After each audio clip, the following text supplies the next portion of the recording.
Yeah, thank you very much, Monica, for that kind introduction, and thank you very much for the invitation. It's really a great honor to present my work here in to this group.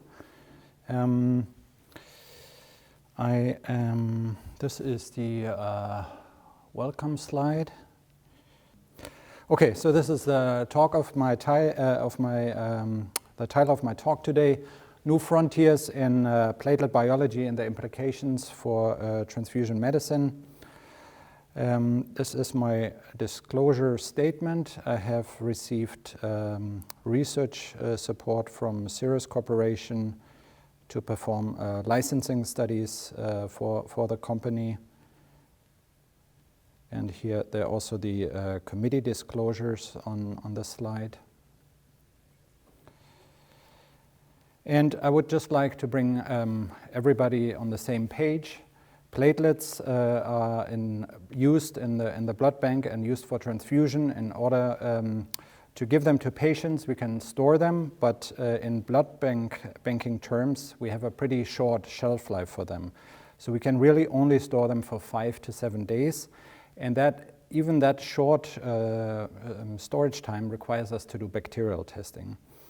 Another complicating factor is agitation, so we need to have special machines in the blood bank that allow shaking of these platelets, and that's mainly because they are very metabolically active, and we want to facilitate gas exchange of these platelets. And as you can see here, the storage temperature is 20 to 24 degrees centigrade, so it's room temperature storage.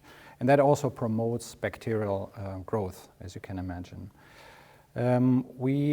Most institutions use 100% plasma for platelets, but it's also possible to replace some of the plasma with so-called platelet additive solutions, or PAS. And there are 2 licensed additive solutions in the US, Intersol and Isoplate. And you can see that with approximately 2.5 million platelet transfusions every year in the US, it's one of the most common medical interventions in the hospital. And let's see. And I mentioned the short shelf life, 5 to 7 days. As you can imagine, this leads to frequent shortages and outdates and wastage. And the supply is especially challenging in rural areas and far forward military combat facilities, but also in major metropolitan areas such as Seattle. We regularly have platelet shortages. And even though we limit the shelf life to 5 to 7 days, sepsis from platelet units is the most common transfusion-transmitted infection. And that actually recently led to a newly developed guidance by the FDA, which required additional bacterial testing that further increased cost and labor for platelet units. And here, this is a busy slide. I just wanted to point out that how complicated these requirements are. So there are different sort of strategies that we have to do in order to provide these platelets as safe as possible for patients. So how did we get to these complicated storage conditions? Why do we jump through so many hoops to provide platelets at room temperature? Well, it was actually standard of care in the 60s to give platelets after cold storage. So they were put in the fridge just as red blood cells. And then Scott Murphy and co-workers performed radiolabeling studies. So they used a radioisotope, labeled the stored platelets either after room temperature or after cold storage, and then they transfused these platelets back into the donor, so it was autologous transfusions, healthy volunteers. And what you can see here on the left is that in the cold, the circulation time was actually strongly reduced. In contrast to that, room temperature storage did not lead to that shortened circulation time. And in this same study, they actually tried to increase the storage temperature to 37 degrees. That actually had detrimental effects on the recovery, as you can see here, and there was no benefit for the circulation time. In fact, you can imagine that at 37, the bacterial growth risk is even higher. So ultimately, it was thought that, because at that time we thought platelets would only go to cancer patients, and we don't want to transfuse cancer patients every day, which is what happened with cold platelets, they concluded that room temperature would be the way to go forward for platelet transfusions. But if you look at the current transfusion landscape for platelets, this was done here in a study by the REDS-3 group in 12 academic centers. All platelet transfusions were recorded from 2013 to 2016. It's really only approximately 50% of platelet transfusions that go to patients with leukemia, MDS, and lymphoma, ICD-9 and 10 codes. And the other 50% are much more likely to go to surgery patients, trauma patients, ICU patients, so actively bleeding patients that need immediate hemostasis instead of long circulation time. So you could envision a dual inventory where you have room temperature stored platelets for prophylactic transfusion, where you emphasize the long circulation time, for example, to hem-onc patients, and you can have a second inventory with cold platelets that you could use for therapeutic transfusions, so patients that are actively bleeding or trauma patients that need immediate hemostasis.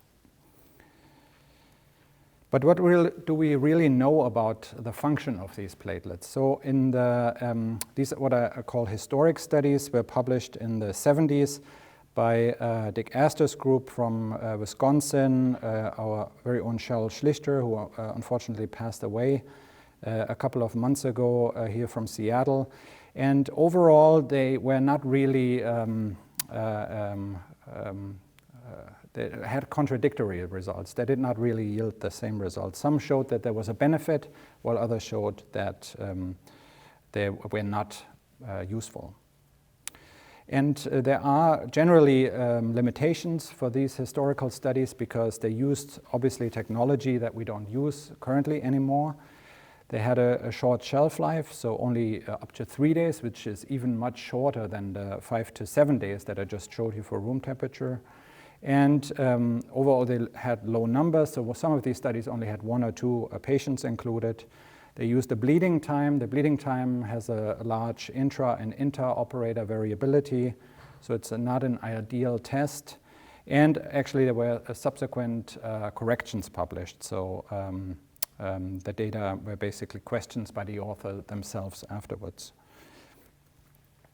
So to address this question, we thought we would start a randomized controlled trial, the so-called CHASE trial. This was a trial where we used extended stored, cold stored platelets and 100% plasma for cardiothoracic surgical bleeding. And I would like to acknowledge Jeff Miles, who was a research coordinator at that time in my lab, who's now a med student. And he was really very helpful in setting the trial up and running the trial. So just to repeat some of the things that I mentioned before, cold platelets can actually now, based on a guidance, be used for actively bleeding patients. They can be stored up to 14 days. And the FDA has this vague phrasing where they say they can be used when room temperature stored platelets are not available or their maintenance is not practical. So that, I guess, mostly applies to remote locations. But I know that also major university hospitals are currently implementing them. And in vivo function is not well investigated, as I mentioned, contradictory data.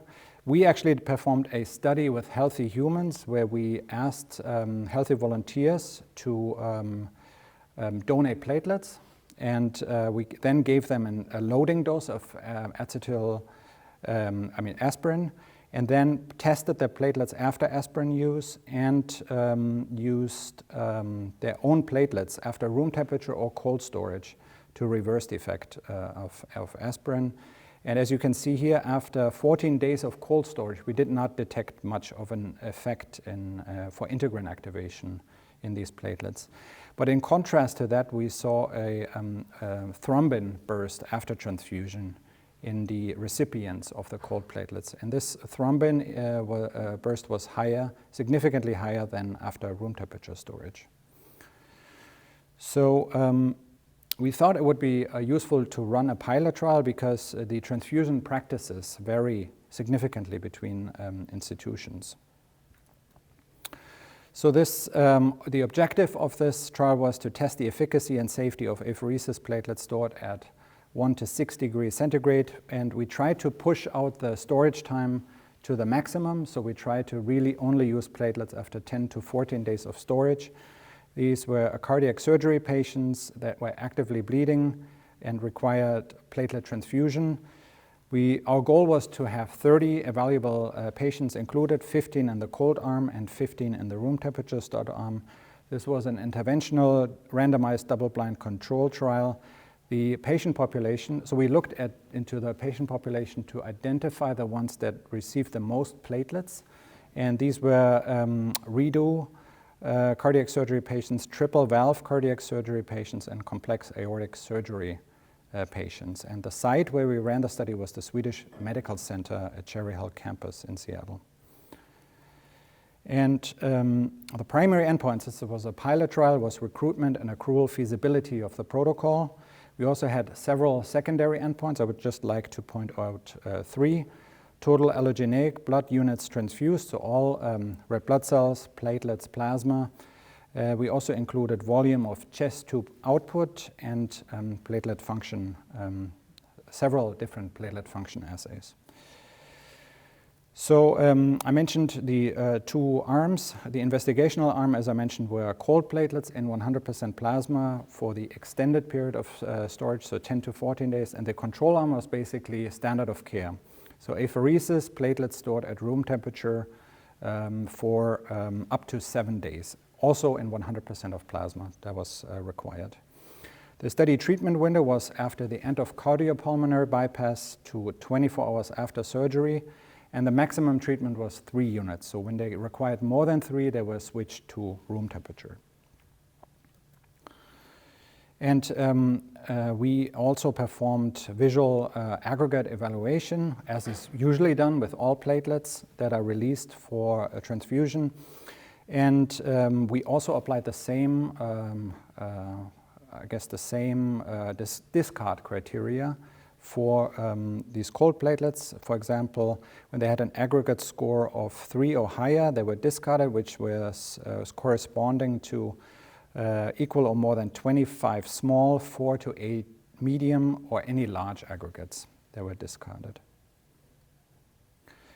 Now here you can see the recruitment and randomization that occurred. We screened 223.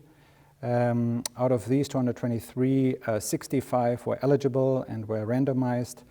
And out of the 65, only 24 received transfusion.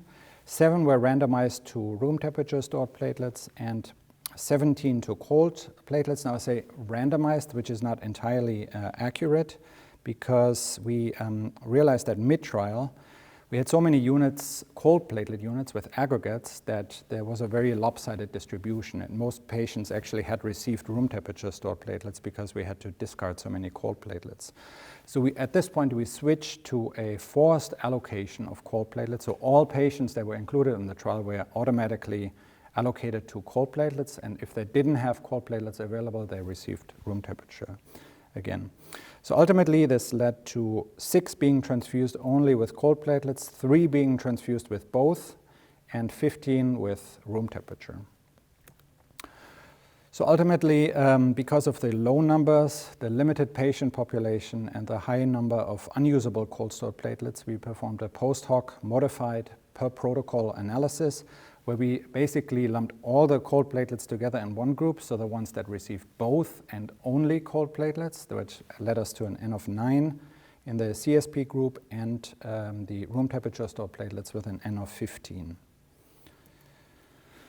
Here you can see the baseline characteristics. Most were male, white, over 60 years old, and had comorbidities.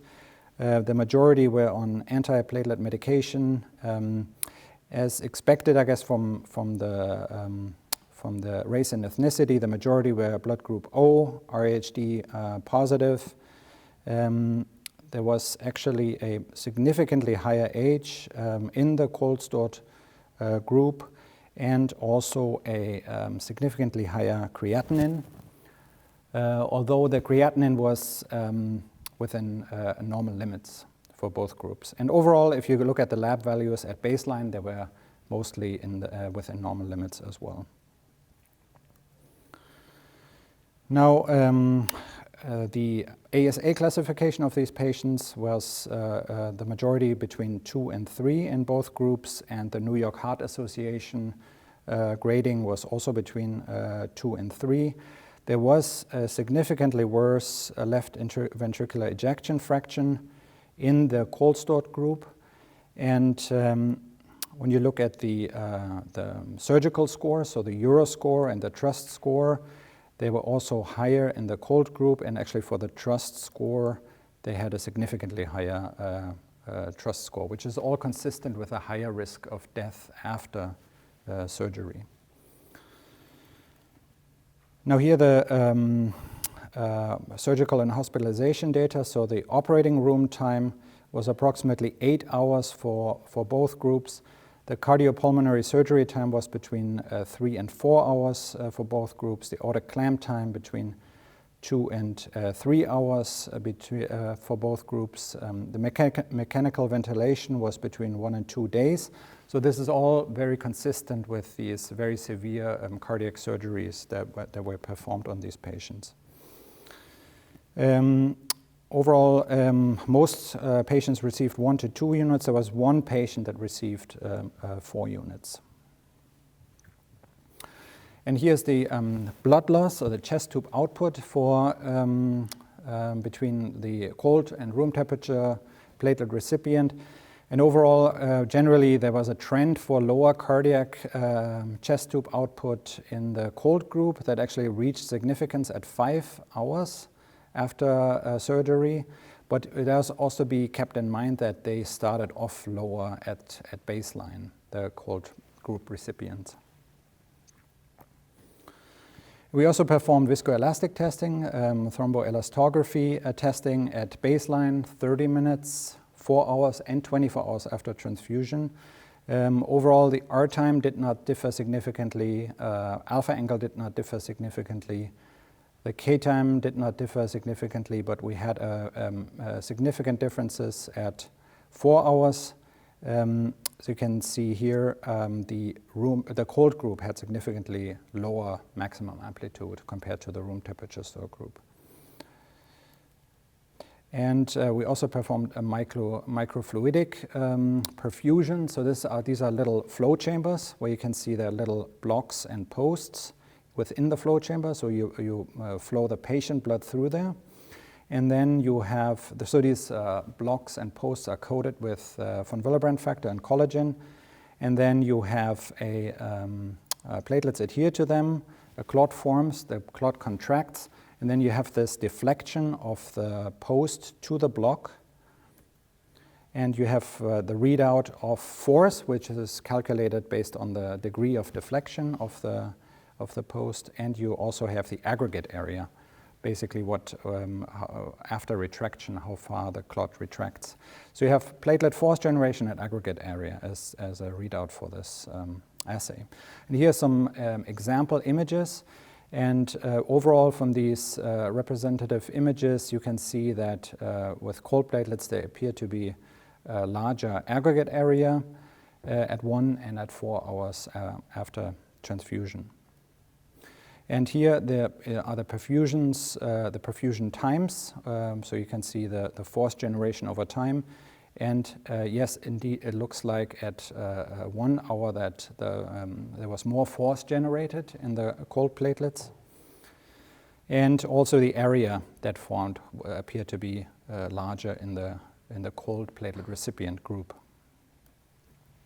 So when you then average all of these different perfusions over time into one time point, we analyzed this and found, yes, after 1 hour, we have significantly more force generation in the cold platelets, and we also have significantly larger areas at 1 and 4 hours. Again, the area, however, also started off larger at baseline in this group, in the cold recipient group. Overall, the adverse events did not differ between the two groups. There was one death that occurred in the room temperature stored group. Overall, the severity were mostly grade 1 and grade 2. Grade 3 and 4 were very rare, and most adverse events were considered not related or unlikely related to transfusion. And the most common category was metabolism and nutrition disorders.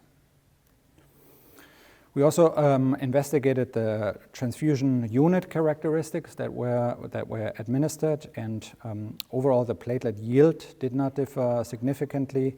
And based on the design of this trial, this is what we expected, but it was good to confirm that indeed the storage shelf life was significantly longer in the cold group, which was on average 4 versus 12 days in the cold group. And I mentioned that we had issues with aggregates. So overall, we ordered 179 platelet units specifically for this trial. Out of these, only 75 or 42% were usable, 104 or 58 were unusable, and the majority was because of aggregates, as you can see here. So there's a very enthusiastic undergrad student that wanted to look into what causes these aggregates, Samantha Huang, and we looked into this and looked into the donor age. Overall, we did not see differences between platelets that formed aggregates and the ones that didn't form aggregates. So these are all cold platelets now. We then looked at the blood center time. So how long were they at the blood center before they were shipped to the TSL lab? Also there, we did not see differences. And for the TSL lab time, so once they were at the transfusion service lab, they also did not differ.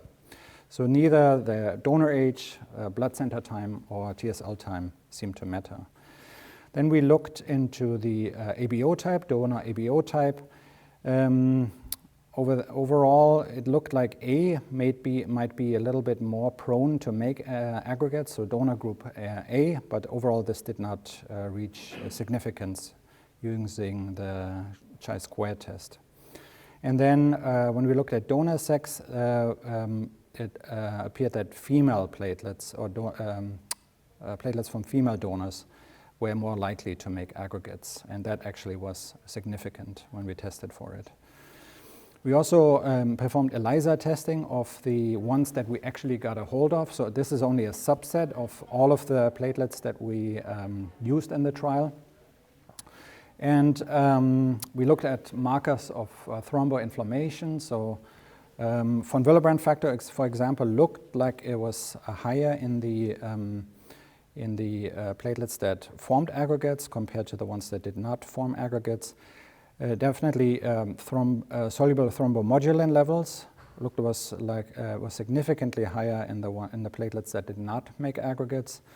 But when we looked into the chemokine here, sphingosine 1-phosphate was not different. Soluble CD40 ligand was not significant, and vascular endothelial growth factor was also not significant. So overall, we're now looking into confirming this with samples from other groups who also, for example, the CHIPS trial, performed sampling as well. So we are getting these samples to get a larger cohort to confirm these findings.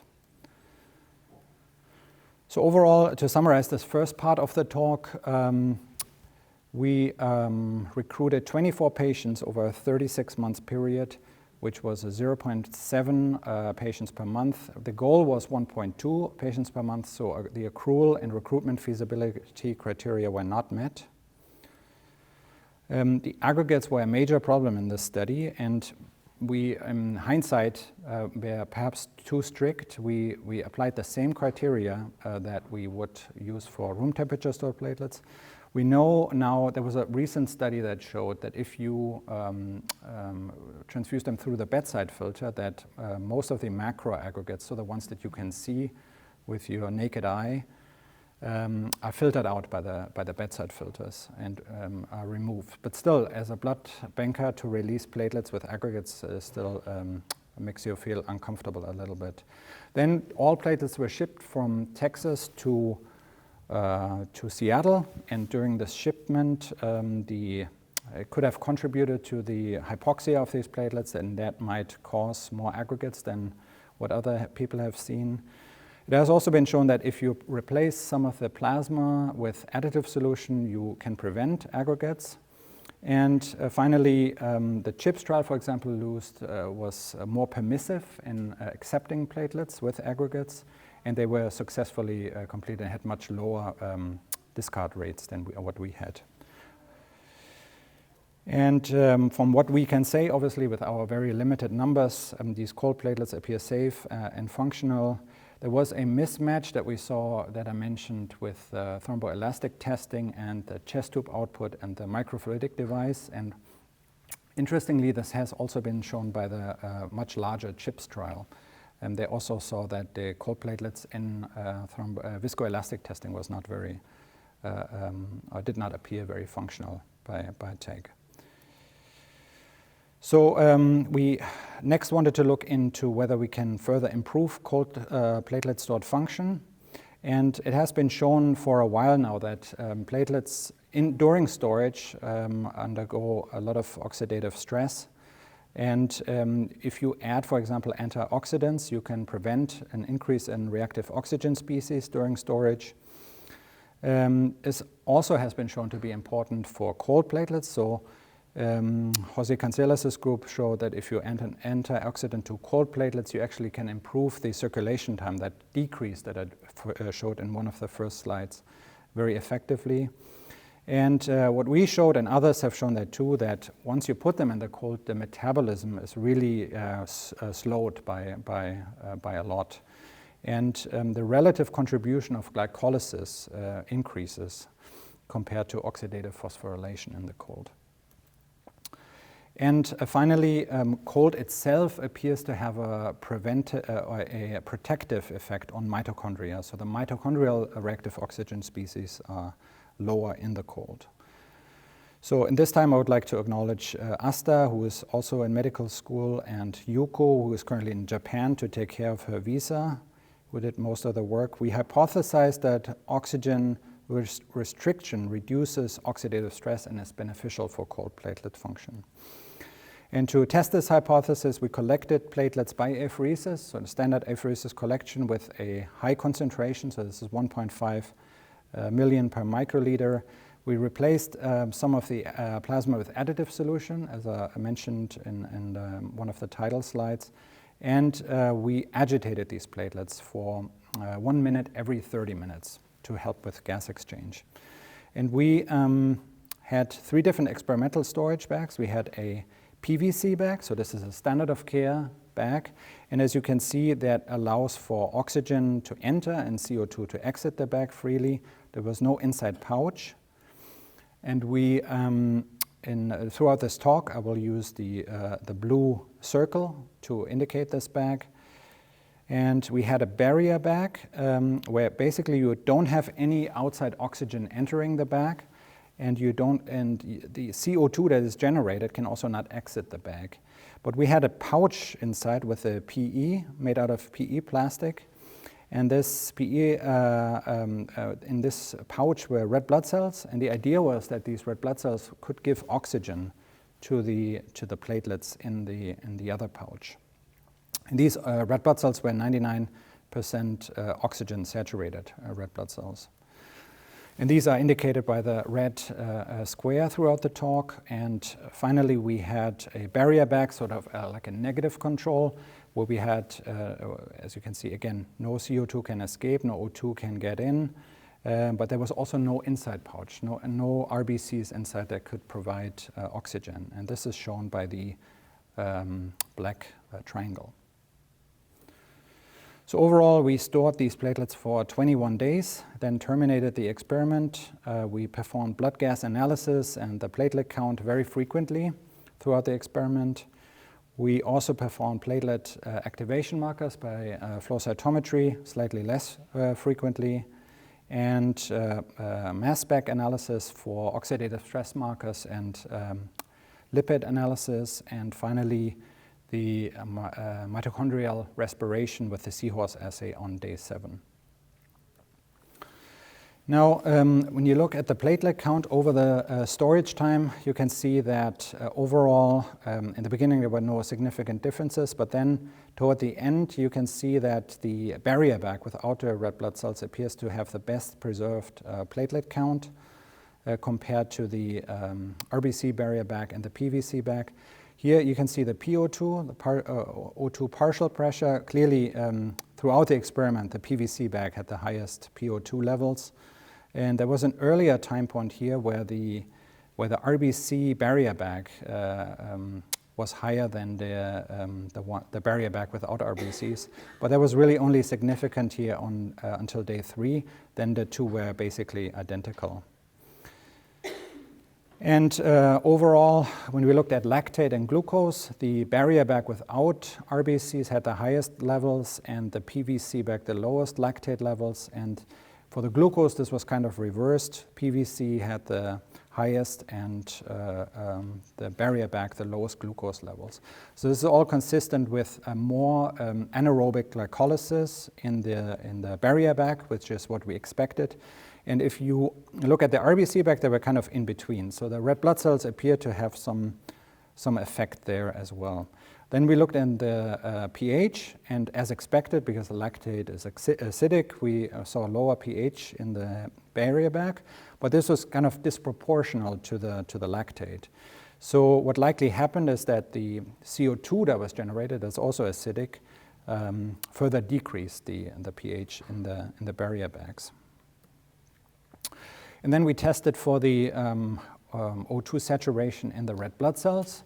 And indeed, it looks like the levels or the saturation levels decrease over the storage time. So it looks like the red blood cells can transfer the oxygen to the platelets. And because we saw this difference in platelet count, we wanted to test whether platelets are deposited to the storage bag. And indeed, we saw that with CD41, which is a platelet marker, and von Willebrand factor, there was platelet deposition on the storage bag of the PVC bag, but not in the barrier bag. Now, we have not tested yet whether, because this is a different plastic, the effect may be plastic related, but it could also be hypoxia related, right? So we have not differentiated experimentally what is the reason for the lower deposition in the PE or the barrier bag. Then we looked for the platelet surface receptor density. GP6 is the major collagen receptor, and GP1B alpha, the major receptor for von Willebrand factor. Overall, the barrier bag without the red blood cells had the lowest levels, and the PVC bag the highest levels, but it looked like the RBCs were able to preserve the receptor density on the surface. We looked for GP3A. Mostly we did not see significant differences, but an earlier time point, the same was true for this integrin as well.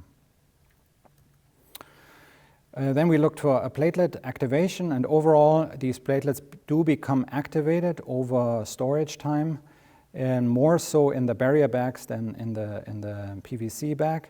And when you stimulate them with a thrombin receptor activating peptide or collagen-related peptide, the activatability, I guess, goes down over shelf life, and in a reverse fashion as the pre-activation, which makes sense, I guess. If you have a high pre-activation, it's harder to further stimulate these platelets further. Overall, for integrin activation, however, we did not see significant differences. So on the upper panel, there was mainly alpha degranulation, alpha granule secretion that was different. Now, the most important readout for us was the oxidative stress, and these data really appear to support the hypothesis. So if you look at the reduced total thiol groups, they were highest in the barrier bag and lowest in the PVC bag and the RBC bag in the middle. And on the other hand, so the disulfide groups, oxidated groups, were highest in the PVC bag and lowest in the barrier bag. For reduced glutathione, it was exactly as we hypothesized, I guess, for an earlier time point.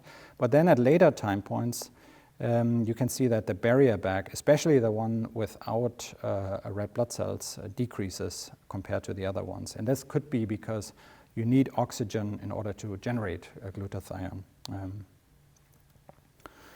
We also looked into lysophospholipid because they have been shown previously to be important for platelet activation. So if lysophospholipid basically means they have one fewer fatty acid on the glycerol backbone, and based on the head group, you can differentiate different types of lysophospholipids, the lysophosphatidylcholine or LPCs, ethanolamine is LPE, serine is LPS, and inositol is LPI. And overall, there were no significant differences. If we look at LPE, LPI, and total LPS, the PVC bag usually had the lowest values, and this was kind of reversed for the LPC, at least at later time points. We also looked into oxylipins. These are made from omega-3 and omega-6 polyunsaturated fatty acids. And platelets have different monooxygenases, so 12-LOX is mostly platelet specific. COX-1 is the one that's inhibited by aspirin and CYPs, and once these oxylipins are made, there are different pathways how they can affect platelet function, including over G-protein coupled receptors. And here we found a very striking dependence on the monooxygenase. So for the CYP-dependent oxylipins, we basically found exactly what we anticipated or hypothesized. These were significantly lower in the barrier bags, but for the COX-1 and the 12-LOX, it was the exact opposite. So the barrier bags actually had the highest oxylipins dependent on 12-LOX and COX-1. So it appears that hypoxia actually induces the generation of these oxylipins, which was not what we expected. And finally, I mentioned that we did also test for mitochondrial function. So this is the seahorse assay where you measure the oxygen consumption rate, and you have a basal respiration. Then you add oligomycin that basically shuts down the ATP production. And then you add an uncoupler, which basically gives you the maximum respiration that these mitochondria can make. Then you add rotenone and antamycin A, and that shuts down every mitochondrial respiration, so you have an idea of the non-mitochondrial oxygen consumption. So overall, the barrier bag without the red blood cells, as expected, was really significantly worse for the mitochondrial respiration, while the red blood cells appeared to convey or enable the mitochondria in the barrier bag to respire successfully to a similar degree as the PVC bag. So to summarize the second part, the oxygen restriction decreases the platelet deposition on the storage bag. We saw a significantly lower pH, reduced GP1B alpha and GP6 density. We saw loss of stimulation-dependent alpha degranulation. Most exciting for us was the lower level of disulfide bonds and higher levels of thiol groups. The oxylipins had this confusing picture, I guess, where the CYP enzymes showed what we expected, but the COX and 12-LOX dependent oxylipins actually increased with hypoxia. And we also saw reduced basal mitochondrial respiration. Overall, the red blood cells appear to successfully alleviate some of these downsides. And ultimately, what we now have to test and what's really most important is the in vivo function. And I talked about cold platelets in the talk so far. I just wanted to have a last section about room temperature stored platelets. And here I would quickly like to point out three recent, or more or less recent, I guess, randomized controlled trials. The PATCH trial was a trial that compared platelet transfusion in patients with intracranial hemorrhage on dual antiplatelet therapy. And the control group was basically supportive care without platelet transfusion. So the only really difference was the platelet transfusion. And overall, I mean, it makes sense. You have antiplatelet therapy, you have bleeding, you give platelets, right? But platelets actually worsened the outcomes in these patients. So, there were some group disbalances at baseline, but I think what's safe to say is that they didn't help. Whether they conveyed harm is a different question. Then in the PLANET-2 trial, the two different transfusion triggers were compared in a neonatal patient population, and the higher transfusion trigger, so they compared 25 to 50. The ones that received platelets at 50 had higher platelet counts, got more platelets, but had more bleeding and more morbidity. So again, entirely counterintuitive. And this is an older trial, but it's also an interesting trial because there were different doses of platelet transfusions compared, but there was no dose-response relationship whatsoever. So you could interpret this as the lower platelet levels were enough to prevent bleeding, but you could also say if there's no dose-response relationship, what do platelets actually do? So we already mentioned oxylipins in this talk. We wanted to see if oxylipins could be used to improve platelet function in room temperature stored platelets. And this time, this study most data were generated by Hannah Larson, who is now MD PhD student, and Dara Byrne. And I mentioned that 12-lipoxygenase is platelet specific, it's more or less platelet specific. And the substrates are omega-3 and omega-6 polyunsaturated fatty acids. And depending on the fatty acid, you then get different oxylipins. So 12-HETE from arachidonic acid is an omega-6 fatty acid, 12-HEPE from DHA, an omega-3 fatty acid, and 14-HDOHE from EPA, also an omega-3 fatty acid. And we have a technology in the lab where we can radiolabel platelets. So we invite healthy volunteers to donate platelets, and then we store these platelets and sample them at different time points. We can do whatever testing you can envision, including omics testing, platelet function testing. Then at the end of shelf life, we take a sample from these platelets, and we also take fresh platelets from the donor. We can, this is now just shown an example. You can actually, the isotype doesn't matter. Whether you use 51 on the fresh or on the stored doesn't matter. You can use indium 111. Then you transfuse both of these back into the volunteer, and then you can trace the in vivo recovery and survival. And we did this when Jim Zimmering was still at Bloodworks in a study, and we found that the oxylipins, 12-LOX dependent oxylipins, were negatively correlated to survival. So the higher these oxylipins were, the lower the platelet survival was. So we wanted to investigate this further, and we obtained the 12-LOX knockout mice from Mike Hollenstead in Michigan. We got their PRP, stored them, and performed mass spec on them. And then we performed lipidomics on them, and you can see here the oxylipins are shown up to here, and then the omega-3 and omega-6 fatty acids. And over at fresh, so in a fresh state, it did not differ significantly, but if you store them, you can see that these oxylipins accumulate in the wild-type platelets, but to a much lesser degree in the 12-LOX knockout platelets. And the reverse picture is true for the omega-3 and omega-6 polyunsaturated fatty acids. So here, the increase in the 12-LOX knockout platelets, but not so much in the wild-type platelets. And arachidonic acid, as I mentioned, is an omega-3 fatty acid, and it's very potent platelet activator. So here we saw that there were significantly higher values in the 12-LOX knockout platelets. So since we showed with Jim Zimmering that these are important for survival, we wanted to see if that's true for mice as well. We biotinylated the platelets in mice, stored these platelets for different shelf lives, transfused them into wild-type mice because we can distinguish them by streptavidin. We isolated them by forward side scatter with an Leo F2 antibody, so it's a platelet-specific antibody, and then identified the donor platelets with streptavidin.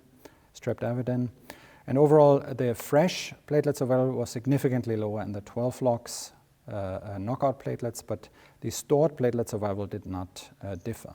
So because in these healthy human studies, we always normalize it to the fresh platelets, what we ultimately saw was that there was a trend for a longer survival in the 12 logs knockout platelet transfused mice. We also wanted to test for function, and here we used a mouse that is transgenic for the human interleukin-4 receptor alpha. So instead of the GP1B alpha antigen, they have the human interleukin-4 receptor on their platelet. And what you can do then is you add an antibody against human interleukin-4 to these mice. That leads to depletion. So you have a thrombocytopenic mouse. And then you can basically transfuse whatever mouse platelets you want to transfuse, transgenic, knockout, and so forth. And then you can test the function of these platelets in vivo. So this is what we did. We rendered these human interleukin-4 transgenic mice thrombocytopenic with an antibody, and then we transfused the stored wild-type and 12 logs knockout platelets and tested for integrin activation. And what we found is that while the stored, so before transfusion, the integrin activation level was significantly lower. After transfusion, the exact opposite was true. So there was the case. So the integrin levels were significantly higher compared to wild types. So this could lead or could be translated to better function. So we performed in vivo testing of these platelets with the help of the Adili lab at Bloodworks. We performed a saphenous vein ablation model and a tail bleed model. And here's the saphenous vein model. You can see that, yes, the 12 logs knockout platelets were accumulating much more at the site of injury than the wild-type platelets. And the tail bleed model, this is basically you cut a tail and you put the tail in a saline, and then you measure how much blood they lose. They lost significantly less blood than the wild-type transfused mice. So what we hypothesized is that if you lack 12 logs and you have this accumulation of arachidonic acid, as I showed you in the beginning, and then all of the arachidonic acid has to be funneled through COX-1, and you have more thromboxane generation that binds to the thromboxane receptor and leads to more integrin activation. So you should be able to reverse this effect by giving these mice aspirin, just by inhibiting COX-1. So in order to test this hypothesis, we gave mice, wild-type and 12 logs knockout mice, aspirin or vehicle. We stored these platelets and transfused them to the thrombocytopenic human interleukin-4 transgenic mice. And we found, yes, after transfusion, you have significantly higher thromboxane levels in the 12 logs transfused platelets with vehicle. But then if you add aspirin, you basically completely reverse the effect of 12 logs, confirming that this is a COX-1 dependent effect. And also COX-1 completely eliminated the benefit in integrin activation, also confirming the idea that this is the mechanism that we observe. So ultimately, this led to this model that we developed where you in vitro, so in vitro, I guess the milieu is not very supportive of these monooxygenases to work well. This is why we saw this difference between pre to post transfusion. But after transfusion, if you have this increase in arachidonic acid, you generate more thromboxane that leads to more integrin activation. And this is more than what you would generate if you have both pathways available, the LOX and the COX pathway. So to test whether there is human relevance, we tested a 12-LOX inhibitor, the VLX-1005.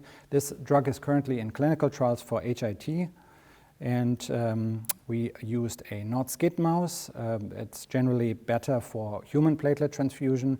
We rendered this not-SCID mouse thrombocytopenic and transfused either human vehicle-treated or human VLX-1005 treated platelets. and looked for integrin activation as before, and we found basically we could replicate exactly what we saw in the mice. We saw significantly more integrin activation in the human platelets after transfusion into these mice.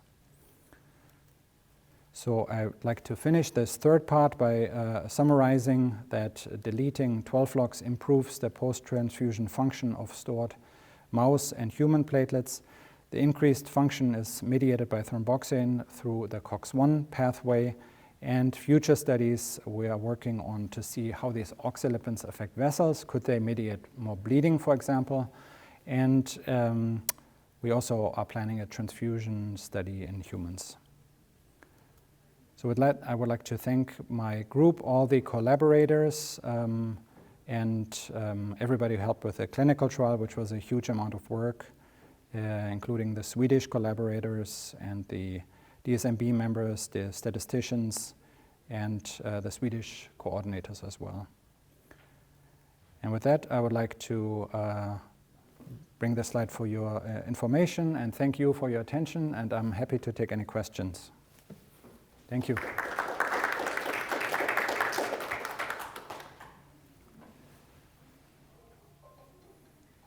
Yes? Mm-hmm. Yes, well, that was a very good talk. Thank you so much.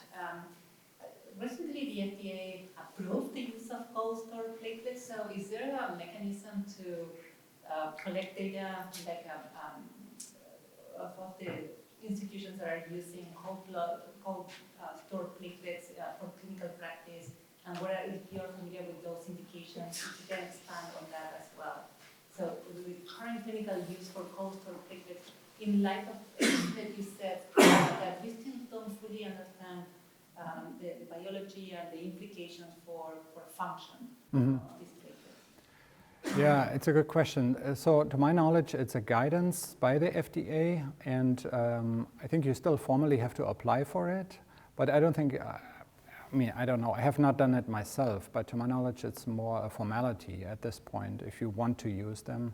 I'm not sure how I mentioned that they have this these vague criteria, but it also means you can create your own shortage basically and room temperature stored platelets. I mean, if you put most of them in the fridge, you don't have enough room temperature stored platelets, right? So I think I think it was precipitated a little bit by the COVID-19 pandemic, and from what I've heard, I have not seen the results. I have seen preliminary results of the CHIPS trial. There are some potentially worrisome signals. I think, I'm a little bit biased anyway, because so far in cardiac surgery patients, the role of platelets is not well established to begin with. And now we have non-inferiority trials comparing these platelets in an indication where they're not established to begin with, right? So it's a little bit, difficult to interpret, but I don't know if that answered your question, but that's my current assessment of the situation. Yes, that answered my question. Thank you. I don't know if we should about the aggregation in the whole stored units. I mean, that was a lot of units that had to be discarded. I wonder, is that, do you think that relates in part to having them shipped? Did that play a role? And you also mentioned that interesting finding that maybe coming from female donors would be associated. Is that just for cold storage? Yes, so I saw a presentation at ABB where they also looked into donor sex, and they saw that the platelets from females are generally more functional. I guess that they're more hyperreactive. And I guess evolutionarily that may be because of childbirth and bleeding during childbirth, maybe that's a protective factor. And I think because they are hyperfunctional, they're also more prone to interact with proteins in the plasma, right? And then therefore to clot together, right? So actually, I guess what you think would be a benefit is, in terms of platelet storage, a downside, right? So that's one thing I learned at ABB. And the other thing is, so there are different groups and different observations. Some say it's more donor related, and others say it's more handling related. In our hands, we really have to say it's both, because we saw, if we take platelets, for example, for sampling, in and out of the fridge every other day, so we warm them up, we sample them, we put them back in the fridge, that almost always leads to aggregates.